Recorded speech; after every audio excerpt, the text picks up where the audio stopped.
السلام علیکم ناظرین، جمعہ کے دن سورہ الکہف کی تلاوت مومن کے لیے ایک حفاظت ہے۔ رسول صلی اللہ علیہ وسلم نے فرمایا، جو شخص سورہ الکہف کی پہلی اور آخری آیت یاد کرے، اللہ اسے دجال کے فتنوں سے محفوظ رکھتا ہے۔ سورہ الکہف ہمیں یاد دلاتا ہے کہ یہ ایک دنیا امتحان ہے۔ مال، طاقت اور شہرت سب فانی ہیں، باقی رہنے والی چیزیں صرف ایمان اور عمل صالح ہے۔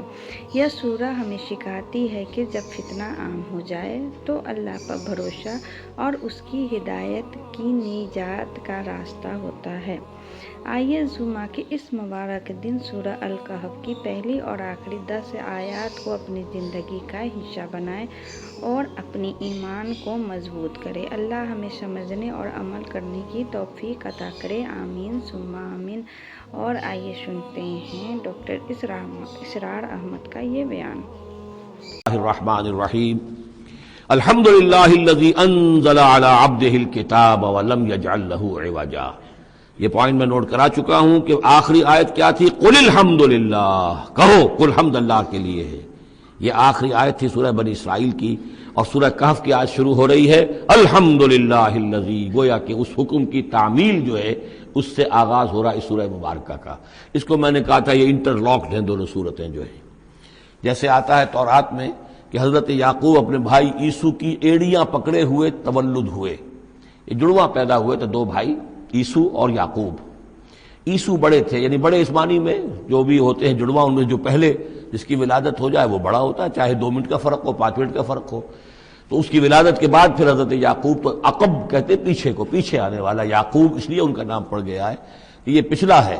جو پہلا تھا وہ عیسو تھا، عیسو کے بارے میں کچھ معلوم نہیں، ان کی اولاد وغیرہ کدھر گئی، بہرحال وہ ایک علیحدہ بحث ہے۔ تو اسی طریقے سے یہ سورہ کہف جو ہے گویا کہ سورہ بنی اسرائیل کی ایڑیاں پکڑے ہوئے قرآن مجید میں وارد ہو رہی ہے۔ اس میں آپ دیکھیے الحمدللہ الذی انزل علی عبدہ، وہی اللہ تعالیٰ نے اللہ کے اپنے رسول کی جو نسبت ہے اس کو عبد کے نمایاں کیا ہے۔ کتاب نازل کی ولم یجعل لہ عوجا، اور اس میں کوئی کجی نہیں رکھی، قیما، سیدھی، ٹھیک ٹھیک، روشن، مبین، لینذر بأسا شدیدا۔ اب یہ ہے لفظ جو بہت زیادہ غور کرنے کے قابل ہے۔ اس کتاب کے حضور پر نزول کے مقاصد میں سے ایک یہ بھی ہے، خبردار کر دیں ایک بہت بڑی آفت سے۔ ویسے باسن جب واحد آتا ہے تو عام طور پر اس کے معنی جنگ ہوتے ہیں، جب جمع میں آتا ہے تو سختی، مصیبت، بھوک، فاقہ، یہ سارے بأسا۔ آیت البر میں بھی ہم نے پڑھا والصابرین فی البأساء والضراء وحین البأس۔ بأسا جب جمع میں آیا ہے تو فقر و فاقہ، تکلیف، مصیبت، اور حین الباس جنگ کے وقت۔ تو ان دونوں کو ذہن میں رکھیے، بہت بڑی آفت، بہت بڑی آفت، بہت بڑی آفت۔ ایک تو ہے دجالی فتنے کی، دجال، المسیح الدجال جو آنے والا ہے، جس کے بارے میں حدیث میں آتا ہے کہ کوئی نبی اور رسول ایسا نہیں گزرا جس نے اپنی قوم کو دجال کے فتنے سے آگاہ نہ کیا، اور پوری انسانی تاریخ میں دجال کے فتنے سے بڑا کوئی فتنہ نہیں ہوگا، اور وہ ہر بندہ مومن کے امتحان کے لیے کڑا ترین جو ہے مرحلہ آ جائے گا، سخت ترین امتحان اس کا لیا جائے گا۔ تو یہ جو سختی ہے اس کی خبر دیتے ہوئے یہ سورہ مبارکہ نازل ہو رہی ہے۔ اور خاص طور پر اسے باسن اگر جنگ کے معنی میں لیں تو الملحمۃ العظمیٰ، کتاب الملاحم، جو کہ آپ دیکھیں گے احادیث کی کتابوں میں پورا باب ہے کتاب الملاحم، اور اس کا تعلق بھی دجال کے ساتھ ہے، کیونکہ پھر دجال ہی کو قتل کریں گے حضرت مسیح علیہ السلام نازل ہو کر۔ تو یہ سارا مسئلہ جو ہے اس کی خبر دینے کے لیے قیما لینذر بأسا شدیدا من لدنہ، گویا کہ یہ جو احادیث کی کتابوں میں آپ کو حدیث کے ابواب ملتے ہیں، چاہے وہ کتاب الفتن ہو اور چاہے وہ کتاب جو ہے آثار قیامہ ہے، اس طرح کے جتنے بھی ہیں، اور کتاب الملاحم ہے، یہ گویا کہ اس کی شرح ہے، لینذر بأسا شدیدا من لدنہ، اور یہ ہوگا بھی خاص اللہ کی طرف سے، یہ آزمائش بھی، یہ دجال کا فتنہ بھی، یہ بہت بڑی جنگ بھی، جس کو آرمگڈون کہتے ہیں۔ کرسچین جو ٹریڈیشن ہے اس میں اس کے لیے لفظ ہے آرمگڈون، ایک بہت بڑی جنگ ہوگی۔ ڈکشنری میں بھی آپ دیکھیں گے کہ خیر اور شر کی قوتوں کے درمیان اس دنیا کے خاتمے سے پہلے ایک بہت بڑی جنگ ہونی ہے جس کا نام یہ آرمگڈون ہے۔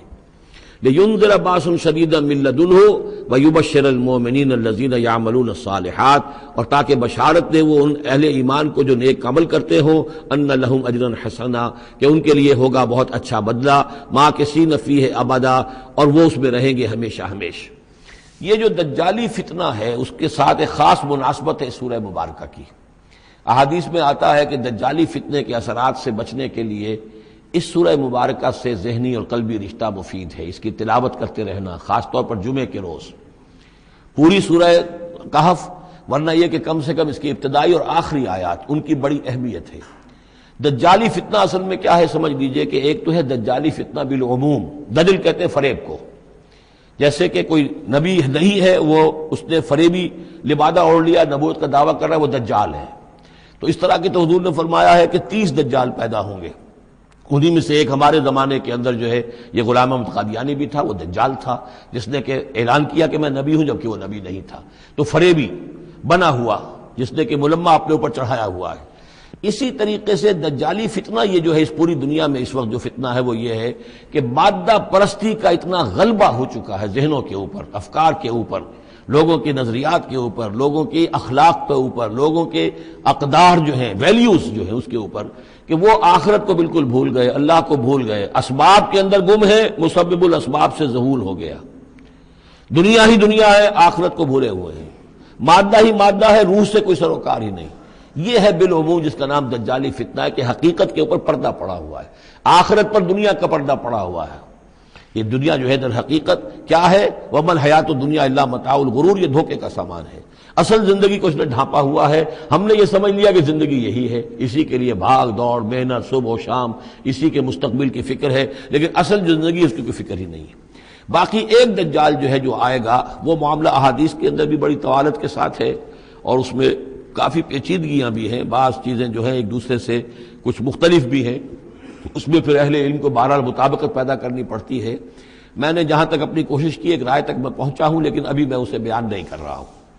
بہرحال دجالی فتنے کی خبریں موجود ہیں بہت شدت کے ساتھ، اور اس صورت کا پڑھنا جو ہے اس میں بہت مفید ہے۔ اس صورت کے مضامین کا دجالی فتنہ بالعموم سے کیا تعلق ہے وہ تو اس ہم دورہ ترجمہ دوران کے اس کے دوران بھی آپ کو معلوم ہو جائے گا، لیکن اس کے جو خاص بڑے مباحث ہیں، خاص طور پر یہ کہ ایک ہمارے بہت بڑے عالم گزرے ہندوستان میں اس صدی کے آغاز میں، مولانا مناظر حسن گیلانی، انہوں نے اس میں باقاعدہ کتاب لکھی ہے، آپ کو مل جائے گی بازار میں بھی، اصحاب کہف کے جو کا معاملہ سورہ کہف کے مباحث ہیں ان کے۔ میں نے اس کو اپنی ایک تقریر کے اندر مجھے یاد دلایا گیا ہے آج کہ میں نے کبھی ایک کیسٹ میں اس کو سن 89 میں کسی خطاب جمعہ میں سورہ کہف کے مضامین کا خلاصہ بیان کیا تھا، جس کا عنوان ہے دنیا کی حقیقت۔ یہ خطاب جو ہے اور یہ کیسٹ یہاں موجود ہے، جو حضرات لینا چاہیں وہ اس کو دیکھیں، تاکہ یہ کہ ظاہر بات ہے تفاصیل زیادہ جو ہیں وہ میرے لیے ممکن نہیں ہے کہ اس دورہ ترجمہ کے دوران بیان کر سکوں۔ وَيُنذِرَ الَّذِينَ قَالُوا اتَّخَذَ اللَّهُ وَلَدًا، اور خبردار کر دے ان لوگوں کو جنہوں نے کہا کہ اللہ نے بیٹا بنایا۔ یہ ساری دجالیت جو ہے اس کی جڑ کیا ہے؟ مسیحیت، جو موجودہ مسیحیت ہے، جو حقیقت میں مسیحیت نہیں ہے، پالزم ہے، جس کی بنیاد تثلیث پر ہے کہ اللہ کا بیٹا بنا دیا حضرت مسیح علیہ السلام کو، اور انہیں کفارہ بنا دیا، تمام جو بھی مان لے ان کو ان کے گناہوں کا، پیش کی معافی ہے ان کے گناہوں کی جو حضرت مسیح پر ایمان لے آئے، اور نمبر 3 شریعت ساقط کر دی، اور نمبر 4 سارا اختیار جو ہے وہ پوپ کے ہاتھ میں دے دیا گیا کہ تم جو چاہو جس چیز کو چاہو حلال کرو، جس چیز کو چاہو حرام کر دو۔ ان چیزوں نے مل کر نفس مذہب کو اس قدر قابل نفرت شے بنا دیا کہ یورپ کے عوام کے اندر مذہب کے خلاف شدید نفرت پیدا ہو گئی۔ چنانچہ اس کے بعد جب مسلمانوں کے زیر اثر وہاں پر علم پھیلا ہے، ہسپانیہ کی یونیورسٹیوں سے علوم اور فنون جو ہیں یہ فرانس اور اٹلی اور جرمنی کے نوجوان آتے تھے، اور وہاں آ کر وہ قرطبہ اور غرناطہ اور طلیطلہ کی یونیورسٹیوں سے پڑھ کر جاتے تھے، تو ان کے زیر اثر جو ایک ریفرمیشن شروع ہوئی، اصلاح مذہب، اور ایک رینائسنس، تحریک احیاء العلوم، وہ جو اصل تو تحریک تھی اس بات کی کہ انسان علم کی طرف دوبارہ رجوع کرے، لیکن یہ کہ وہ علم جب آگے بڑھا ہے تو وہاں پہ عیسائیت کے خلاف جو رد عمل تھا اس کی وجہ سے اس میں مذہب کی دشمنی جو ہے اس تحریک کے اندر خود بخود شامل ہو گئی۔ تو مذہب سے بیزاری، روحانیت کا انکار، آخرت سے بالکل بے پرواہی اور اس کا بھی انکار، اور خدا ہے یا نہیں ہے اس سے کوئی سروکار نہیں. یہ جو اس تہذیب کے اصل میں اثرات بنے ہیں سارے، یہ اسی غلطیوں کا یہ اثرات ہیں، نتائج ہیں کہ جو عیسائی مذہب کے اندر جو یہ تحریفات کر کے جو غلطیاں کی گئی ہیں، اس کو یہاں کہا گیا ہے کہ ان لوگوں نے کہ جنہوں نے یہ عقیدہ ایجاد کیا، ما لہم بہ من علم، ان کے پاس اس کے لیے کوئی علمی سند نہیں ہے، ولا لآبائہم، نہ ان کے آباء و اجداد کے پاس کوئی سند تھی. کبرت کلمۃ تخرج من افواہہم، بہت بڑی بات ہے جو ان کے منہ سے نکل رہی ہے، بہت بڑی گستاخی ہے جو یہ اللہ تعالیٰ کی شان میں کر رہے ہیں. ان یقولون الا کذبا، یہ نہیں کہہ رہے مگر جھوٹ، سراسر سیدھا سفید جھوٹ بول رہے ہیں. فلعلک باخع نفسک علی آثارہم، تو اے نبی شاید کہ آپ اپنے آپ کو ہلاک کر لیں گے ان کے جو اثرات پڑنے والے ہیں، عیسائیت کے اس غلط عقیدے کے جو نتائج برآمد ہوئے ہیں. جب یہ نتائج ظاہر ہوں گے تو وہ اتنے سنگین ہوں گے، فلعلک باخع نفسک، کہ ان کے احساس سے اور ان کے ادراک سے شاید کہ آپ اپنے صدمے سے اپنے آپ کو ہلاک کر لیں. ان لم یؤمنوا بہذا الحدیث اسفا، اگر یہ لوگ اس حدیث پر، اس قرآن پر، یہ بات جو بتائی جا رہی اس پر ایمان نہ لائے، اس پر ایمان نہ لائے، اپنے اس غلط عقیدے پر قائم رہے، اس غلط مذہب کو انہوں نے برقرار رکھا، تو اس کا جو رد عمل ہوگا نوع انسانی پر، اور اس سے تاریخ انسانی اور انسانی ثقافت جس غلط رخ پر پڑے گی، جو دجالیت کا فتنہ اسے جنم لے گا، ان تمام چیزوں کے اثرات سے شاید آپ کو اتنا صدمہ ہو کہ فلعلک باخع نفسک علی آثارہم ان لم یؤمنوا بہذا الحدیث اسفا. انا جعلنا ما علی الارض زینۃ لہا، ہم نے زمین کے اوپر جو کچھ ہے اسے اس کا گہنا بنا دیا ہے، بناؤ سنگھار بنا دیا ہے، زینت بنا دیا ہے. یہ آپ نوٹ کر لیجئے، لفظ زینت اور زمین میں اس کی زیبائش اور آرائش، یہ اس سورہ مبارکہ کا عمود ہے. یعنی اس کو اتنا کھبا دیا ہے نگاہوں میں اللہ نے کہ آخرت سے خود بخود انسان غافل ہو جاتا ہے. یہ پردہ پڑ گیا ہے، چمک دمک ہے، یہ کاریں ہیں، یہ بلڈنگیں ہیں، یہ کوٹھیاں ہیں، یہ عالیشان عمارتیں ہیں، یہ کیا کچھ اس کی جو یوں سمجھیے پومپ اینڈ شو جو ہے اس وقت دنیا کا.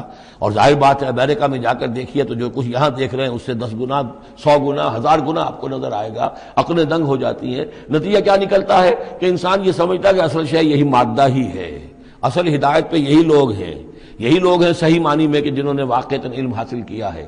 لہذا ان کی غلط تہذیب، ان کا غلط تمدن، ان کے تمام غلط ثقافت کے معاملات کی بھی ہم اسی طریقے سے پیروی کر رہے ہیں. یہ سارا مسئلہ جو ہے وہ اس لیے ہے کہ یہ چمک دمک دنیا کی زیبائش اور آرائش اس سے ہم متاثر ہیں. انا جعلنا ما علی الارض زینۃ اللہ، جو کچھ زمین کے اوپر ہے اسے ہم نے اس کے لیے بناؤ سنگھار بنا دیا، لنبلوہم، تاکہ ہم آزمائیں ان کو، ایہم احسن عملا، کون ہے ان میں سے اچھے عمل کرنے والا. یعنی اب یوں دیکھیے وہ شعر جو ایک ہے، اگرچہ ذرا تھوڑا سا شان باری تعالیٰ کے اعتبار سے تو شاید اتنا مناسب نہ ہو، لیکن یہ کہ مفہوم کو ادا کرتا ہے کہ رخ روشن کے آگے شمع رکھ کر وہ یہ کہتے ہیں ادھر آتا ہے دیکھیں یا ادھر پروانہ جاتا ہے.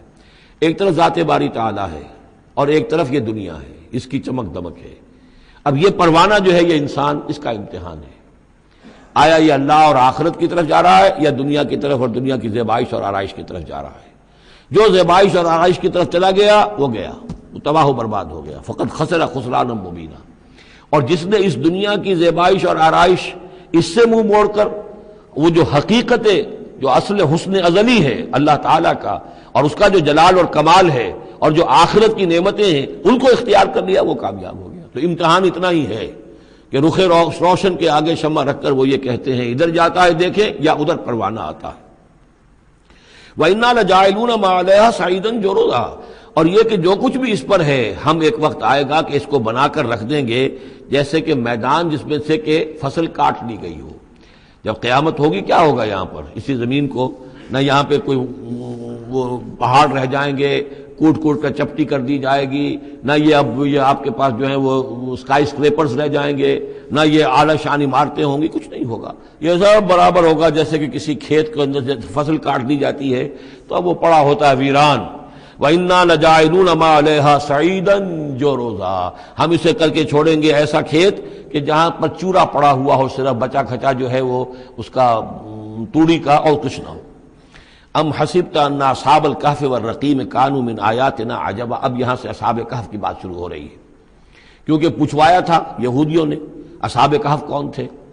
کیا تم سمجھتے ہو کہ اصحاب الکہف والرقیم، رقیم جو ہے ان کی تختی تھی ایک جس کے اوپر ان کے حالات لکھ کر جو ان کے ایک جو کہف تھی، ان کی غار جو تھی اس کے اوپر لگا دی گئی تھی، تو انہیں اصحاب الکہف بھی کہتے ہیں، اصحاب الرقیم بھی کہتے ہیں، یہ دونوں انہیں ایک ہی گروہ کے نام ہیں۔